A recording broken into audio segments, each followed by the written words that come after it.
So fasten your seatbelts for controlling time, the battle for free will. So, ladies and gentlemen, please welcome Dr. Graham Downing. Like that.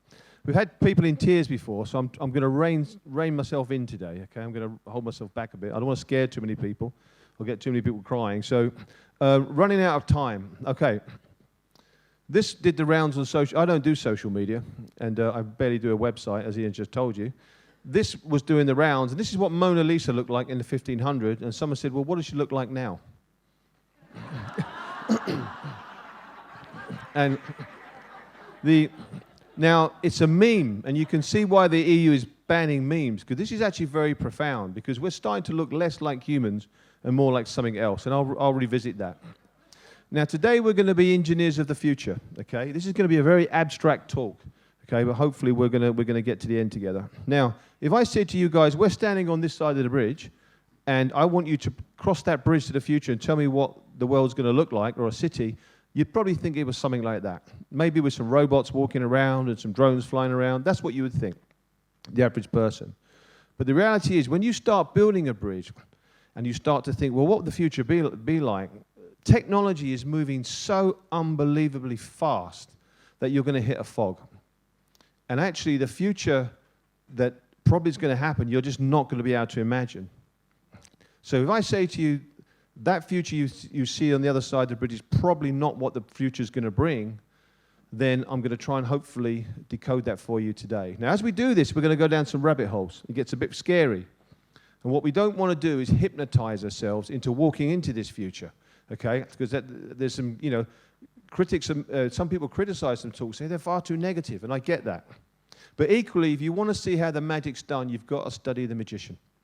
Yeah, you have to be a bit brave, go down some of these rabbit holes, and to see what the kind of magic and trick and the illusion that's been done on you. Have a listen to this. Who remembers this guy? Have you ever had the feeling that you've been here before, and yet everyone tells you that you can't have been? Or perhaps you've felt that this has all happened to me before, just like it's happening now, and I know what's going to happen next. Well, a lot of people do get those sensations, and nobody can yet explain them. They seem somehow to involve the mind travelling forwards or backwards in time.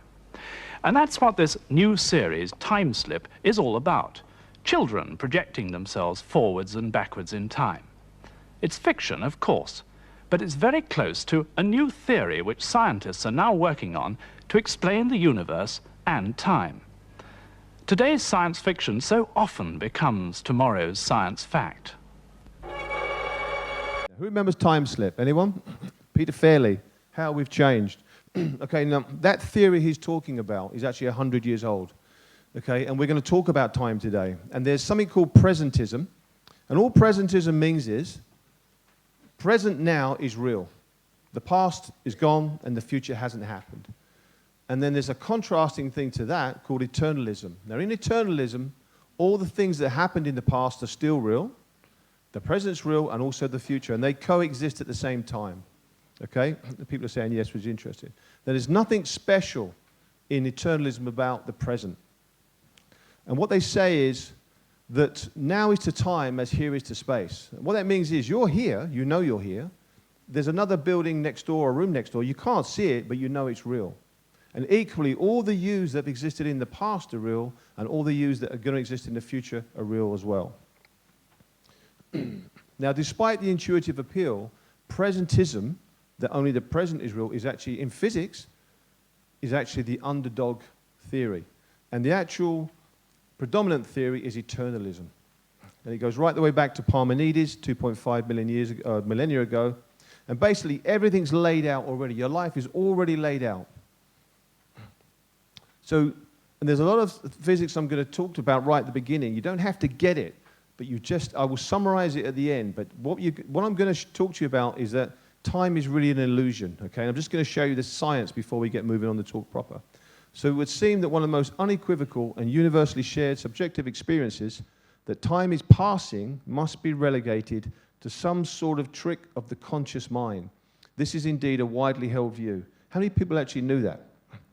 So most of the physicists actually believe that presentism isn't the case. And the objective world simply is, according to mathematician and physicist Herman Weyl, and it does not happen. Only to the gaze of my consciousness crawling upward along the world line of my body does a section of the world come to life as a fleeting image in space which continuously changes in time. If you want to try and get an idea of what they're talking about, imagine you've got a block of all the things you're going to do in your life, and you've got like a laser beam pointing at it. And that laser beam moves along, and as it moves along, that little bit the laser beam's seeing is the present. Now, you think there's a past, a present, and a future, and there's time, correct? Well, physicists say no. There's no such thing as the present. They call it the extended present. And the reason why is because someone's present is unique to them and will be different to someone else's present depending on several factors, and distance is one of them. And I'll give you an example. On the left of the screen there, if you were calling someone from here by telephone and you were calling someone in the States, your present will be 1/200 millionth of a second, incredibly fast. The person in the States, relative to you, will be about 1,000th of a second. So it'll be orders of magnitude bigger than your present. But it's so tiny that you can't perceive the difference. We only perceive difference above about 1/10 of a second. And if you were calling someone on the moon, your present would still be that very, very, very tiny 1/200 millionth of a second. But on the moon, relative to you, their present will be 2 seconds. And if you called someone in Mars, their present will be 15 minutes long. That means there will be a delay in the message coming back. Now, you can never change that. You can't compress it. It's woven in to space and time, okay? Now, there's our present there, 1/200 millionth of a second, and we're on Earth. What about if we call another galaxy? What about if we call Andromeda? Now, if you do that, their present just takes off, up and up and up and up and up. It's huge. Their present is actually 2 million years long. I mean, that's just, when I learned that, it blew my mind. 2 million years. And the question is, that red bit demarks the difference between their present and our present. Where is that present? Is that present in our future? Is it in our past? It's not in our present because it's longer than our present. The reality is that present does not exist to us on the earth and will never exist to us. Now that's astonishing, but what it all comes down to is we all live in our own bubble of present. Now if you look this side here, it almost looks like a spider web, and that's space-time. And space-time is like a material, and when you get a planet and it kind of sinks in it, it causes that space-time to slow. And that slowing creates a funnel effect, and that's why planets can orbit. And equally, if you had on this chair here a clock, and you put it on top of the chair, and you put another clock nearer to the Earth, the one nearer to the Earth slows down. And if you know someone who lives high up in the mountains, and you live in the plain, the person who lives in the mountains ages faster. Okay, and this is all established physics. Time is actually represented as light cones. And light does not exist outside the cones. And each of us has got our own light cone. And you have past events, future events, present events, and you have various light cones. And they coexist. Now, light cones can also have a quantum aspect to them, okay, called superposition, where different parts of that can exist at the same time. They kind of jiggle.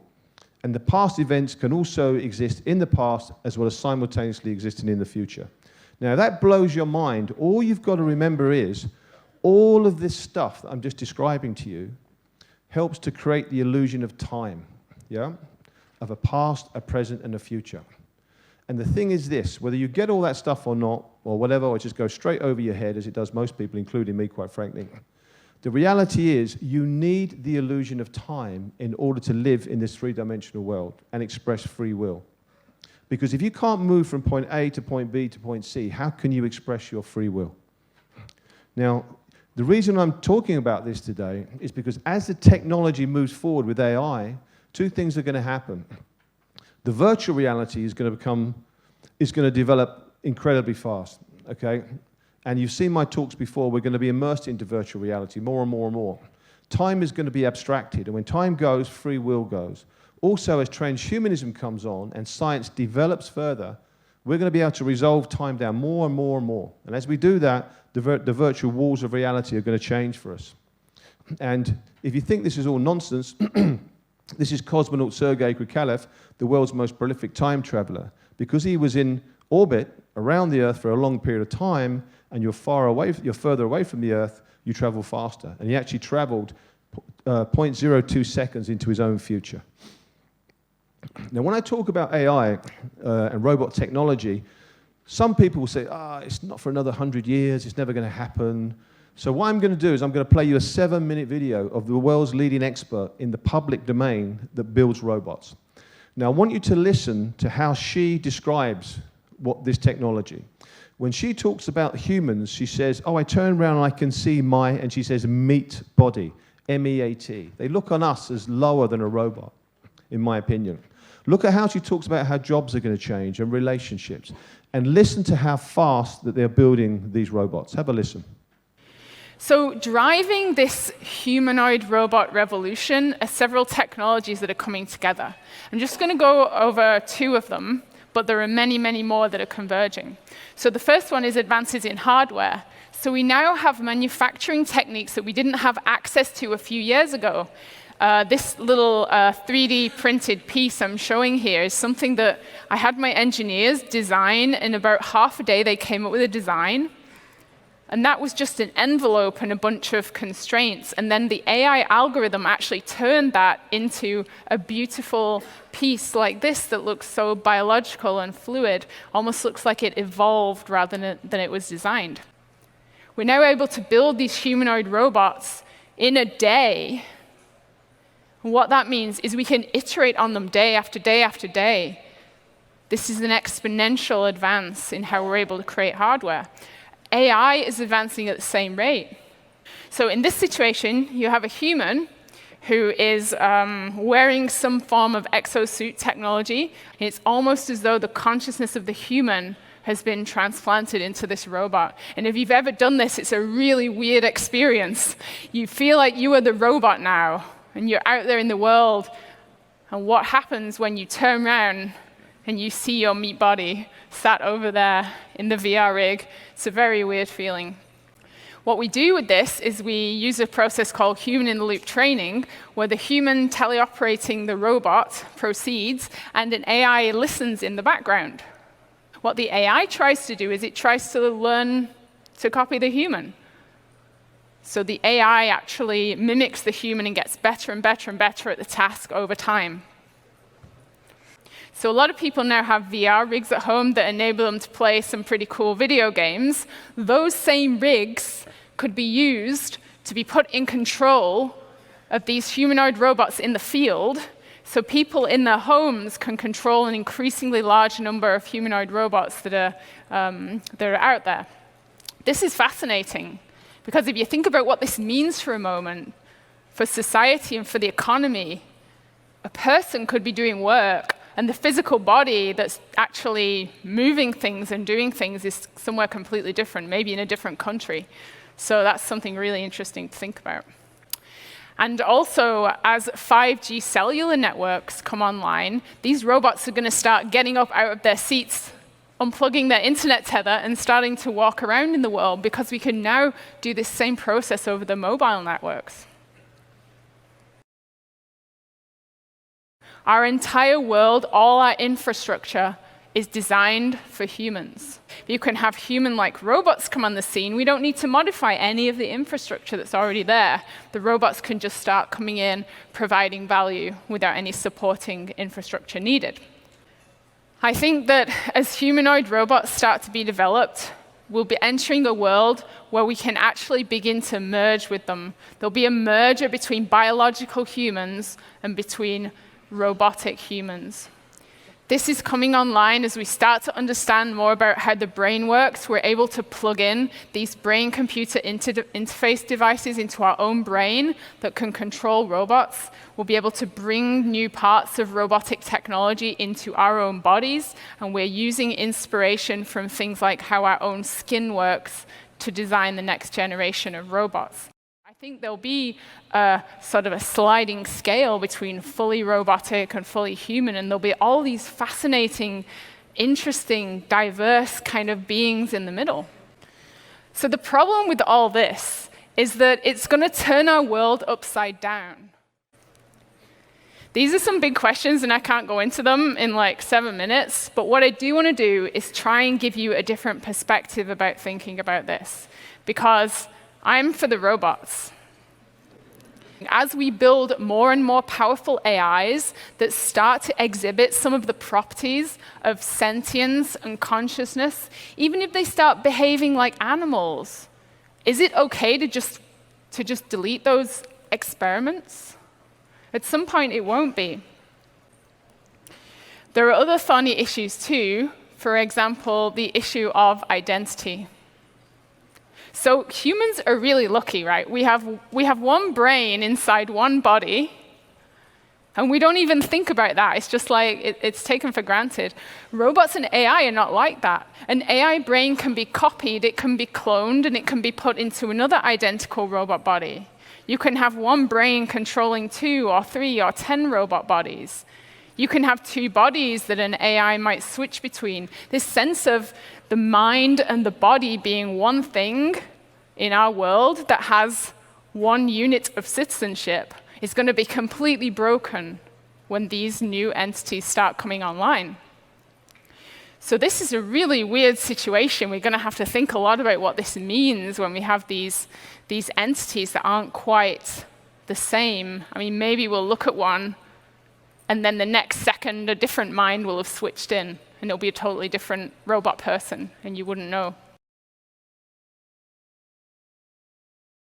And what helps you understand what it means to be human more than trying to build another human?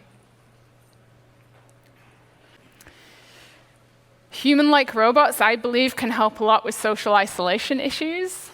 If you have these robots that are very human-like, you can also create them to be very empathetic. You could create a robot who is the perfect friend, the perfect partner, even the perfect lover, right?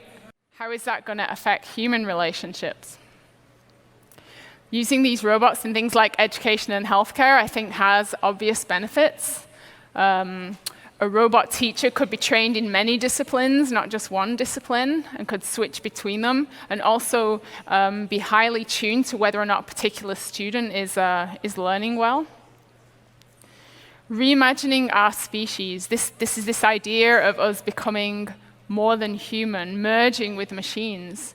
What are we going to be in the future when we're not quite biological? Peter Diamandis talks about a world of abundance quite a lot, and I think it's really interesting to think about the link between abundance and human-like robots. Because normally people think of, oh, the robots are going to take all the jobs, and then what will we do? But I like to think of it as the robots are going to take away all the work, but that will drive the cost of goods to zero, and we'll have to come up with ways where humans don't work, but all those goods will be free.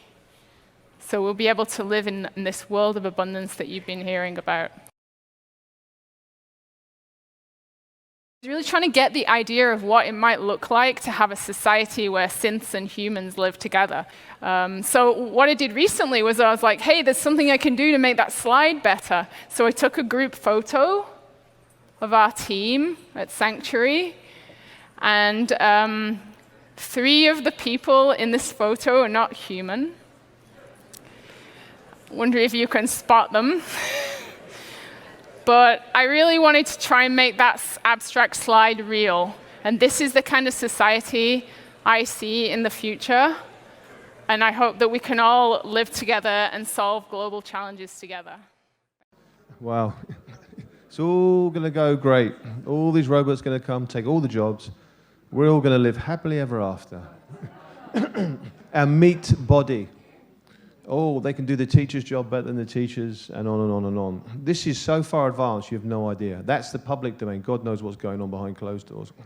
It's everywhere. You'll be an astroturf to it as well. Get on with it. You're going to have to be chipped. Everyone's getting chipped. People at work are going to be chipped. And this is Mr. Isfan, who's one of the public faces of transhumanism, where she was saying they put things into us so we can match these robots. Right now, you think your kids are going to go to college and they're going to get their degrees and get a job. Forget about it, because there's not going to be any jobs for them. Because Mr. and Mrs. Robot are going to come and take the jobs. And to some extent, what they're doing is they're astroturfing. It's a psychological thing to get you to buy into it. Okay, we'll talk more about that. And also, it's a bit frightening thought because you've only got 10 years left to make any money. That's when capitalism stops. And by the way, don't worry, because all the rich people own the robots. And if you're lucky, you'll have some shelter and some food, and you know. And of course, powerful people will obviously look after you, just like they do all around the world. We was always taught that we were made in the image of God. This is not a religious thing, image Dei. You've got anthropomorphism, which you imbue something with human characteristics. And I actually came up with a word, believe it or not, some time ago, because I Googled it and it didn't exist. And I call it digipomorphism. We are now moving into the image of the machine. So we've gone from being made in the image of God, and now we're moving to the image of the machine. And I'll show you that. Now, at the beginning, I made a joke with that meme, but it's more profound than you know. Now, I want to bring you back to time, and I want you to ask yourself questions. Why do our kids play these games? Why do they play games where time is distorted? And why are they addicted to these things? And thousands of hours of our kids doing this kind of stuff. Have a listen to this. When the chimes end, pick up your gun. Try and shoot me, Colonel. Just try.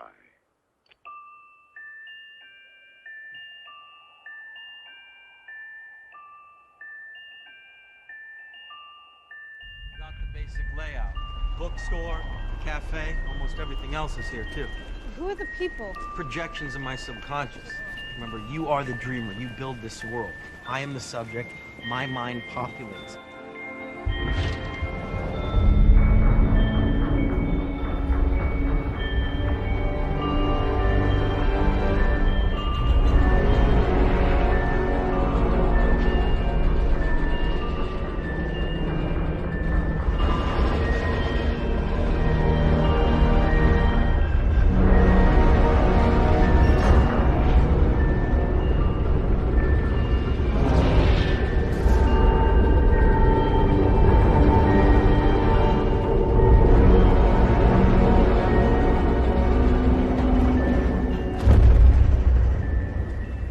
Something, isn't it?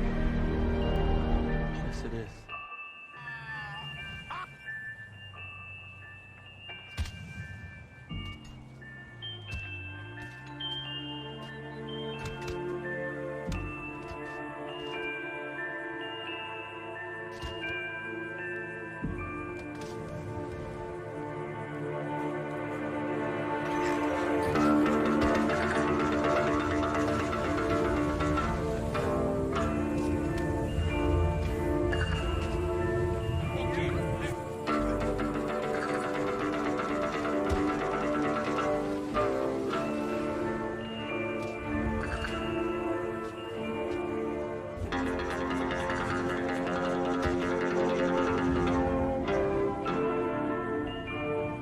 Very careless of you, old man.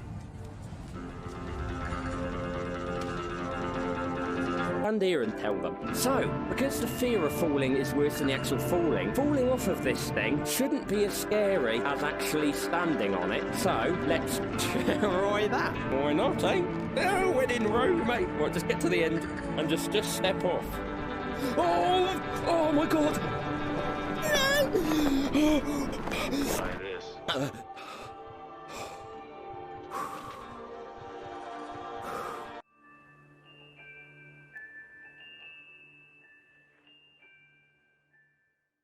Do you ever ask yourself, why? Why all these games? Why all this death? That's a whole other discussion. But everything, they're playing with time and they're playing with reality. Who's heard of something called diversity? What I'm showing you today, if all these kids around the world are playing these games, it's like a prelude, isn't it? It's a precursor to stepping into virtual reality. They're being trained. Do you think that's a coincidence? Why are we all at each other's throats, especially in the States now? Everyone split along every single way you could split. Race, you name it, the whole 9 yards.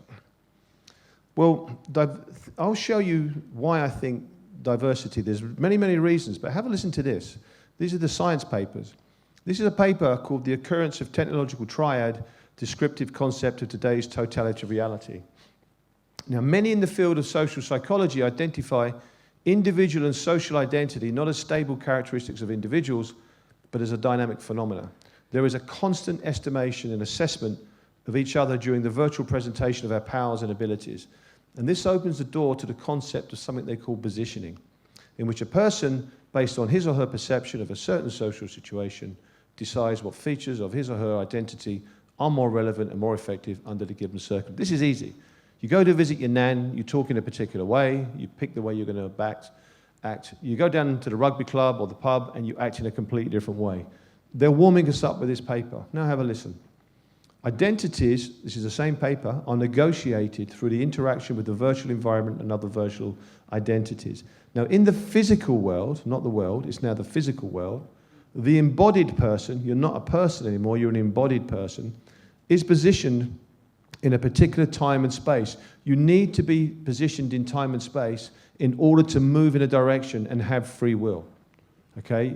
And as we move forward with this technology, this is going to be challenged, and you're seeing this in this paper here.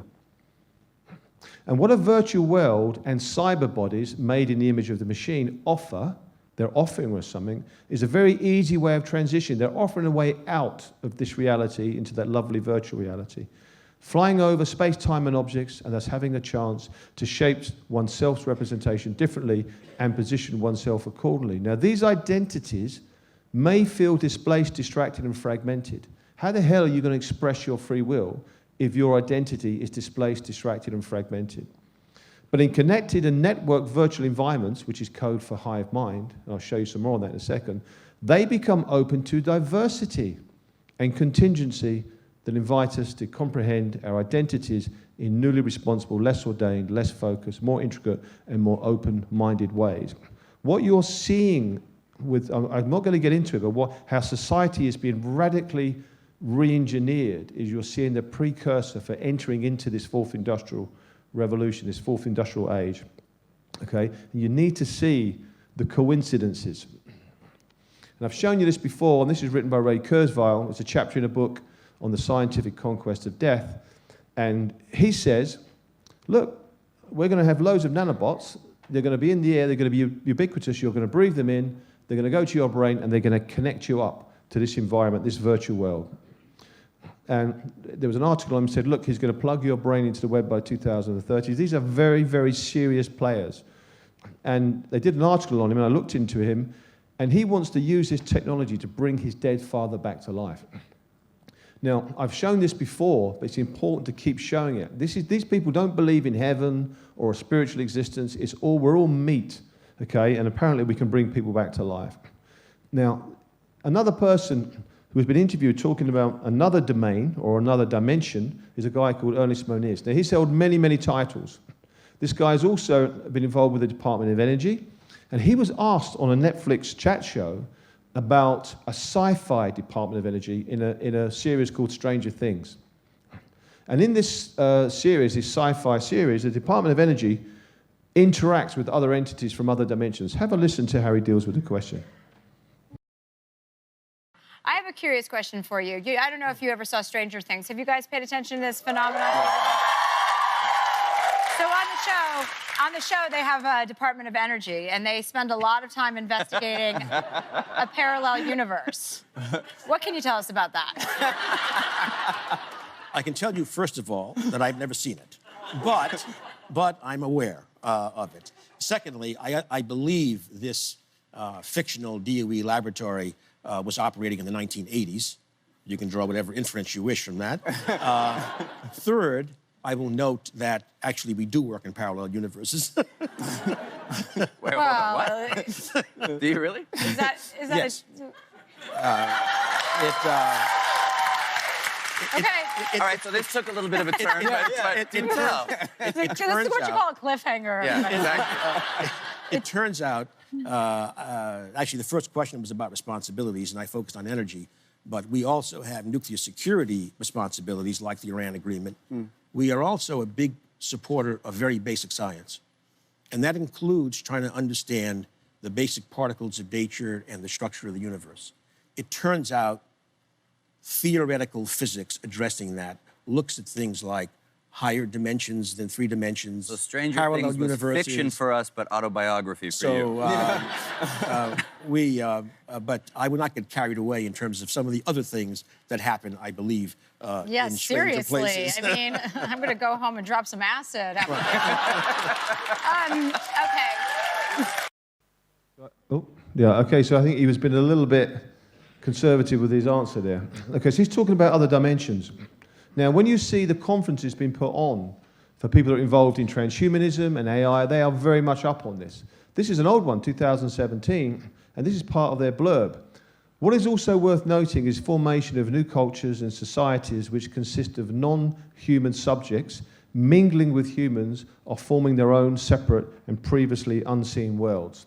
What you have to understand is the future you think is going to happen is going to be radically different, okay? And these people are far more on it than the average person who thinks they understand it. And of course, there's lots of research about this type of stuff because you've got DMT research going on. And of course, a common experience is that people on this will speak to entities in other dimensions. I'm not going to get any further into this, but obviously our religious texts talk about it. There's research on it. And we do need to understand that physics and this type of stuff is really pushing the barriers on this now. And if you think that this is all just some kind of nonsense talk about cyborgs and AI, well, this guy's one of the leading chemists in the world, and we've already developed cyborg tissue. It's a mesh that goes into the brain and it connects you up to the web. That's old now, I showed that before. And also, this is where they've connected rats together, they've connected their brains across the internet, and they've linked them up as one biological computer. And this is the blueprint for us, for the hive mind. So this is all going on. And this guy here, I've talked about him before, and it's worth reading again, because he says personal computing in the future, by the way, no one's asking your permission for any of this, will become intrapersonal and intracellular. Each human neuron, your nerves, will be hijacked by a self-growing, self-repairing molecular network, a live network. Computers will be networks of polymer filaments growing inside and together with a human, and seeds of the networks will be injected into your embryos in the first month of their development, and they will form a gigantic network inside the brain, and computers will be inside us, and they will span all living creatures in a united computing network. This is the future that your children and grandchildren and we're walking into. And just to briefly say, Professor Fukuyama from Stanford, who's got a brain in his head, thank God, says, what about democracy? What if you don't want this enhancement? Yeah? Human rights are threatened. He also talks about superiority. When you get transhuman people who have more power than you and have more capability than you, what do we do when we look at an animal? This is what he referenced before when he talks about superiority. You take animals for a walk on a lead and in fact, you eat them, okay? So he was saying, this is a very, very dangerous proposition. Now, when you talk about dimensions, who knows what this is? This is the Milky Way. That's where we are, that little dot there. That's just 4 dimensions, 3 dimensions in time. Look at all the stuff that's in that. Yeah? And if you used to be on one of those planets in the Milky Way and you looked out, you would note that the Milky Way has over 200 billion stars in it. Most of those stars have planetary systems. There are potentially 20 billion Earth-like planets in the Milky Way, and there are 2 trillion galaxies in the observable universe. And the observable universe is a small part of what's out there. I'm trying to give you an idea of scale, because I'm leading you somewhere with this.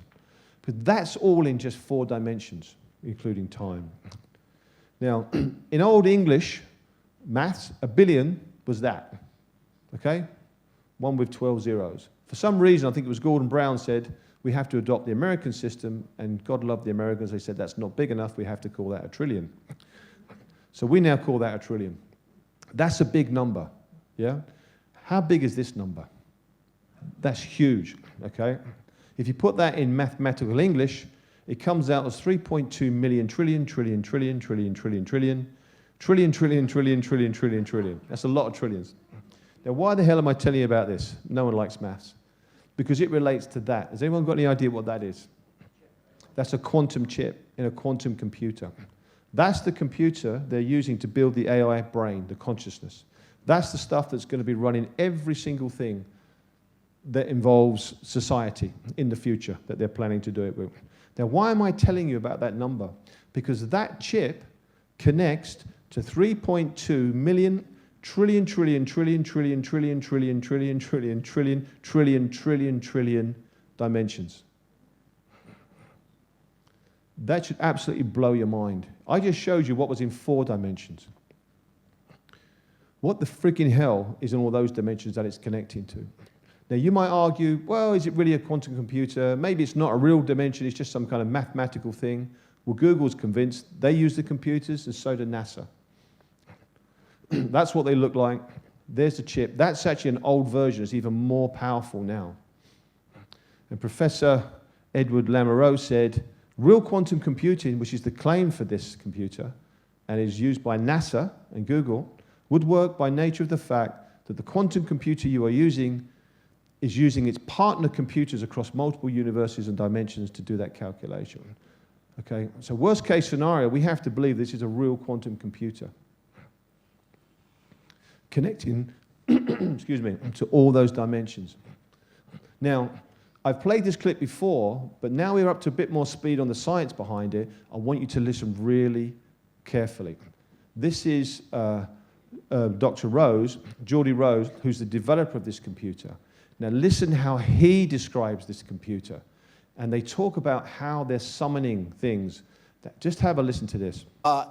I don't know if any of you are turn-of-the-century weird fiction fans, but there's this guy named H.P. Lovecraft, who's a very famous American weird fiction author.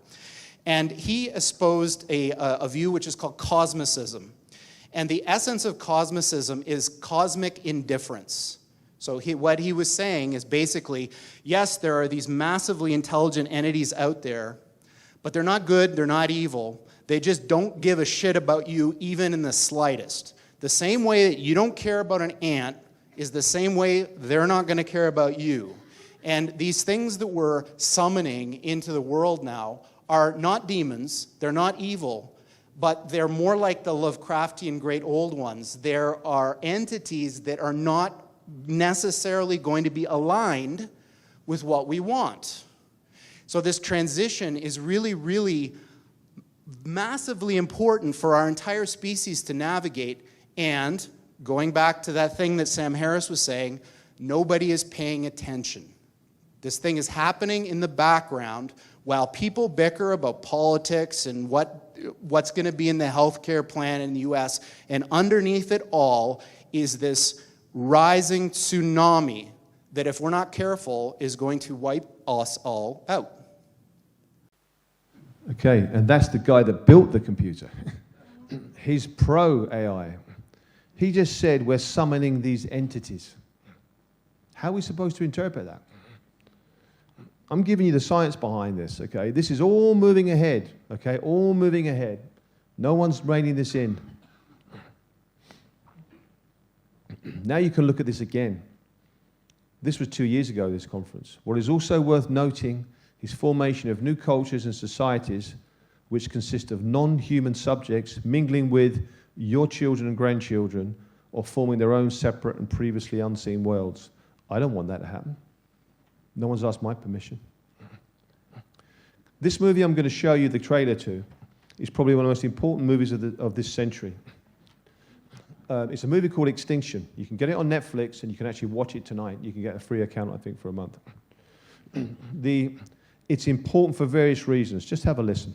It's about synthetic humans that are being built, that I've already showed you the company that's building them. Have a listen. Every day, we go about our routines. Work, home, family. Work, home, family.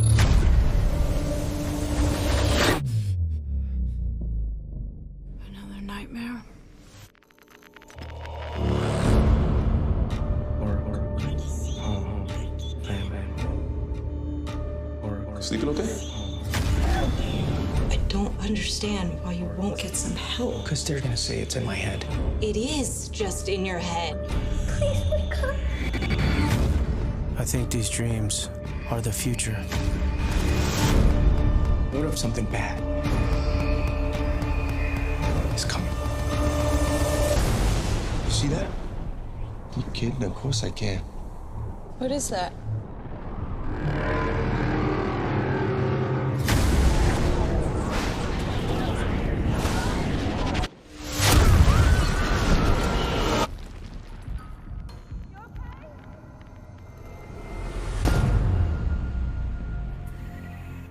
You saw?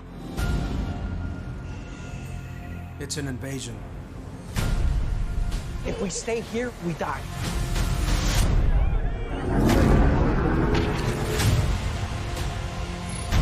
What's happening out there has been headed our way for a very long time. I know what's gonna happen. I need you to trust me. You'll be safe.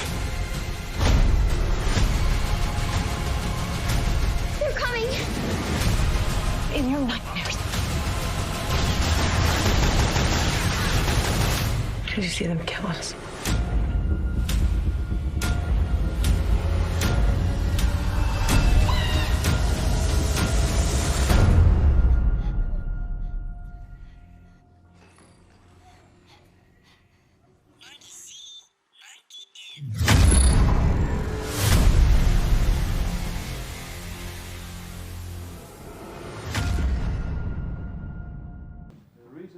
The reason that's an important film is not necessarily the narrative, it's because these synths are coming, okay? There is no doubt in my mind, anyone who understands the technology and the science behind this.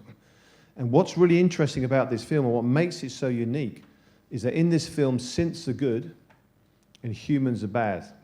I'm not going to give the plot away, and I want you to try and watch it if you can tonight. Okay, now, has anyone heard of predictive programming? Now, when people normally claim predictive programming, psychologists come out and say, no, that's not predictive programming, and they give a whole bunch of reasons why it's not. And chiefly, it's because you don't have empathy with the thing that's supposed to be coming. In other words, you're going to want to fight it, so it can't be any good as a predictive program. I think that's a bit unfair because at least it breeds familiarity, and also it kind of scares you into the headlights that you're just going to maybe accept it when it comes. But the difference in this film, and I was watching it with my wife, and I actually said in the middle of the film, oh my God, this is going to happen. And she said, why the hell did you have to tell me that? The difference is, it breeds empathy for synths. And if you understand what's going on in the world, you realize how important this movie is. Now, people say, well, they put it out as a predictive program, whoever they are.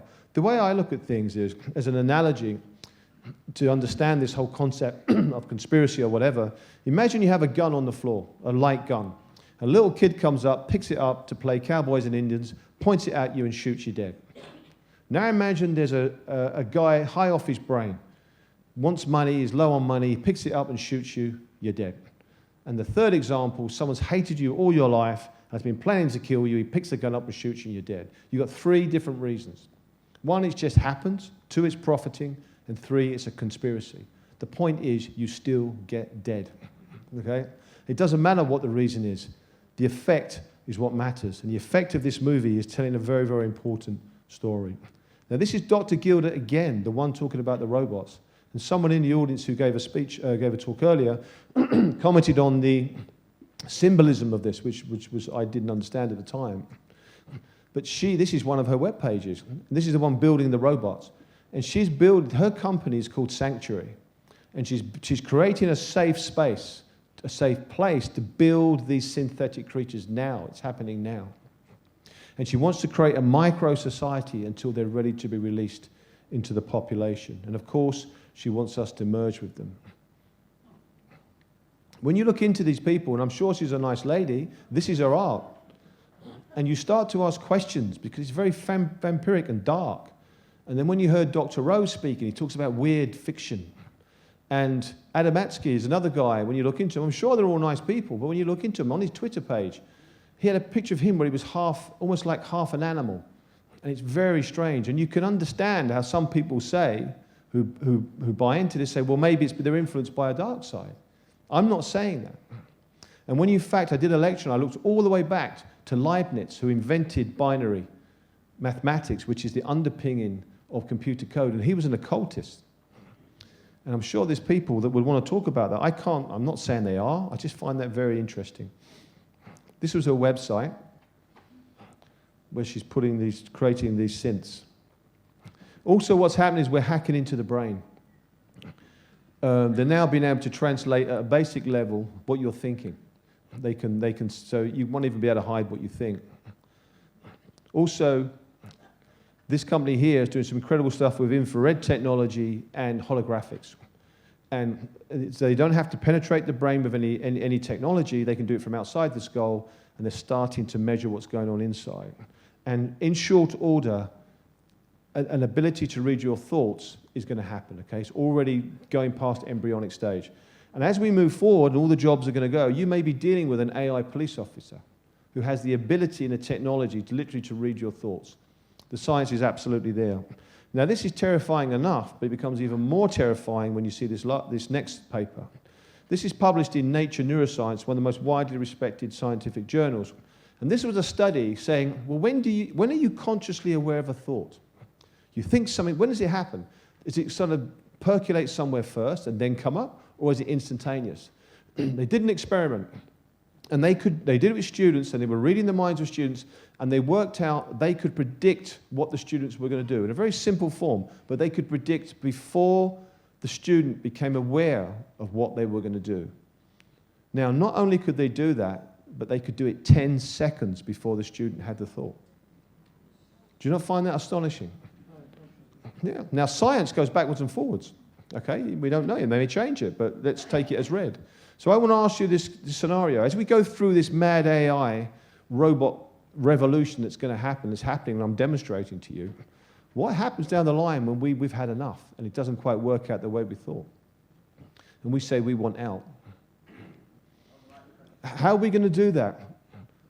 Imagine this analogy. You're in a prison, and the prison guards know what you're thinking 10 seconds before you do. How are you ever going to get out of that prison? Not only that, they will process thought 1,000 times faster than you. So you step that up to 10,000 seconds. And as I showed you the extra dimensional connections to the chip, what if there's an abstraction of time for those dimensions, and you step it up even more? The point is, once this technology goes past a certain point, there is no turning it back. And no one has even told you about that. I don't have time to talk about the Internet of Things, but 5G, as you saw, is key to all this technology. You heard Dr. Gilbert say, as soon as 5G comes along, all these robots can start walking around. Also, they're going to label everything. And you've got technology like Palantir, another technology. And what that technology is going to do is going to take all this data, it's going to be able to predict exactly what you're going to do. They're getting very, very clever at it. And the point is, you go from having a free will, an experience of freedom, to now you're starting to fit into this algorithm. Okay, you're being monitored. Already thought and what people say is already being stopped. And you can see what this is a precursor for. And not only that, I'm not going to go into a great deal. People know about it. It's called the Sentient World Simulation. I'll leave it up on the screen. I'm only going to talk a few seconds on it. But what's really interesting for me is it's just not going to end with them mapping and predicting. What they're going to do, and I've said this before, is they're going to say, well, what future do we want? And then they're going to reverse engineer back and say, well, who do we need to make that future? You've now got technocracy and eugenics on acid, and that is not a good thing. And very interesting, research was done into extra-dimensional space, and it was done by people like Bob Monroe's and Tom Campbell, all the way back from the 50s up to the 70s and beyond. And they actually scientifically tried to do out-of-body projection. And they used dissonant sound to induce a meditative state to do it. And they had two operatives, subjects, in different rooms, and both shared a same extra-dimensional experience, which is very, very interesting. And what they reported was there's an infinite amount of dimensions out there, and we live in some. And they also said the source of these dimensions was almost trying to guess how our free will was going to go. It was mimicking and creating almost parallel universes. And it's written in books by a guy called Tom Campbell, very interesting. And then that universe would kind of fall away, and it would try to do it again. But the difference is, whether you want to believe this or not, is that it allows you to have free will. What this new technology, AI technology, is going to do, it's not. It's going to stagnate our expression of free will in these dimensions that we live. Now, to some extent, this old picture here, this old illustration of the Ghost of Christmas Yet to Come, or the Ghost of Christmas Future in Scrooge, you might want to look at this talk like that, okay? This is not a talk or a lecture. You might want to say you've been taken to a place in the future that you might not want to go to. And of course, it was made in a movie as well. What's the name of that movie again? It's just slipped my mind. It's a Wonderful Life. And all they're really saying is they took them into the future, and they showed them something, okay? If they don't change, or if they don't do something. And to some extent, If we were to shut our eyes and then say, let's come back from that future, whatever the hell this thing is going to plan for us, this AI madness, as we come back into nature and the beauty of relationships and humans, and we come back to the world that we're in now, and the ultimate relationship, of course, is the parent to the child, which is the formation of humanity. You now have an opportunity because you've seen a future, if you choose to believe it. And the question is what are you going to do now? One of the things you're going to need to do, I would suggest, is you're going to need to have courage. And you're going to need to have a huge amount of human spirit if you're going to try and take the task on to put this world on a better path. And I want to play you this now and just remind us of some of the people that have that kind of spirit.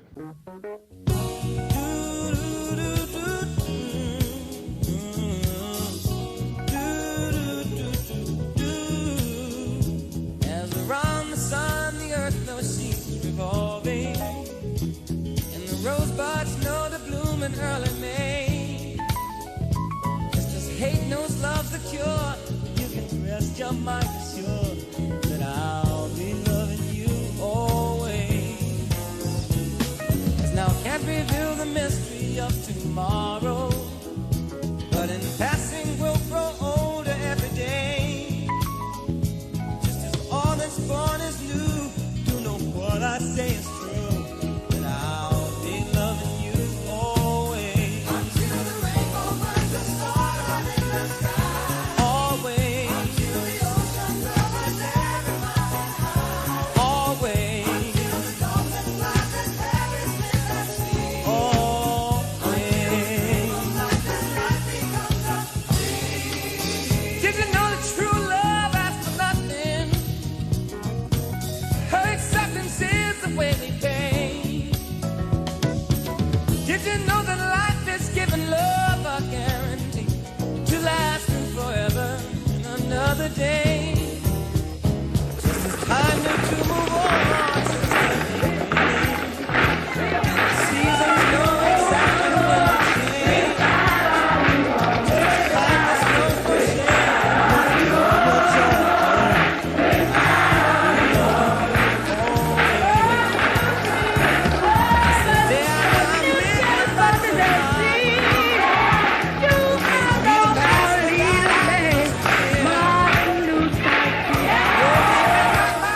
Dr. King, how are things shaping up now for tomorrow? Things are shaping up beautifully. We have people coming in from all over the country. I suspect that we will have representatives from almost every state in the Union, and naturally a large number of people from the state of Alabama. And we hope to see, and we plan to see, the greatest witness for freedom ever taken place, that has ever taken place on the steps of the capital of any state in the South. Last Sunday, more than 8,000 of us started on a mighty walk from Selma, Alabama. They told us we wouldn't get here. There were those who said that we would get here only over their dead bodies. Well, talk. Yes. All the world today knows that we are here and we are standing before the forces of power in the state of Alabama saying we ain't gonna let nobody turn us around.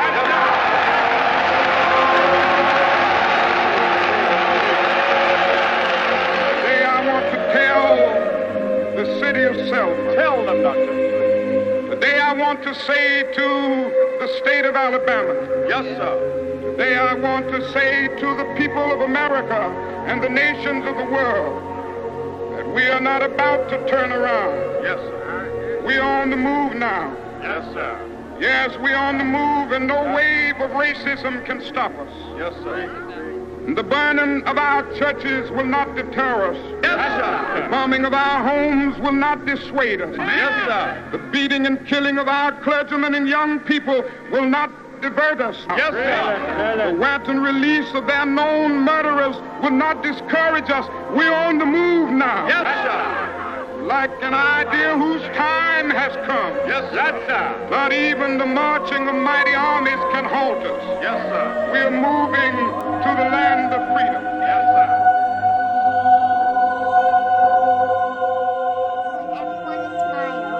If that's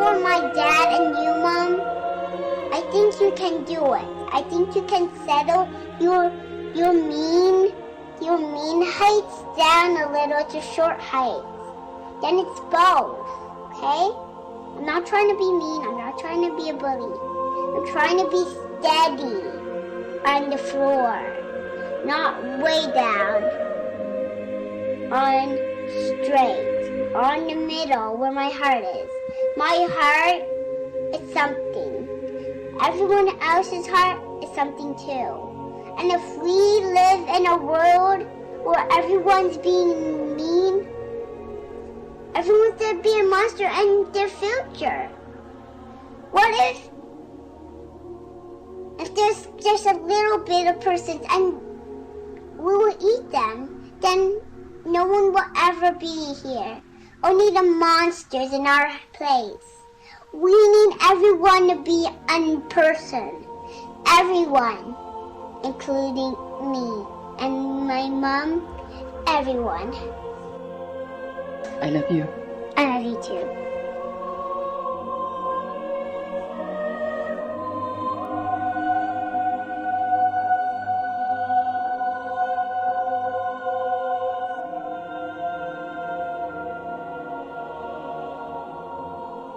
How do you feel?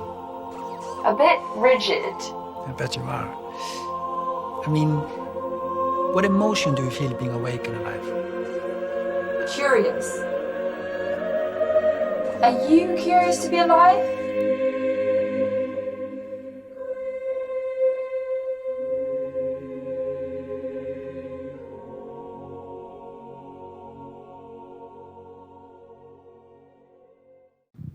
So Jew, Christian, Buddhist, Muslim, agnostic, atheist, gay, straight, gender fluid, brown, black, white, pink, yellow.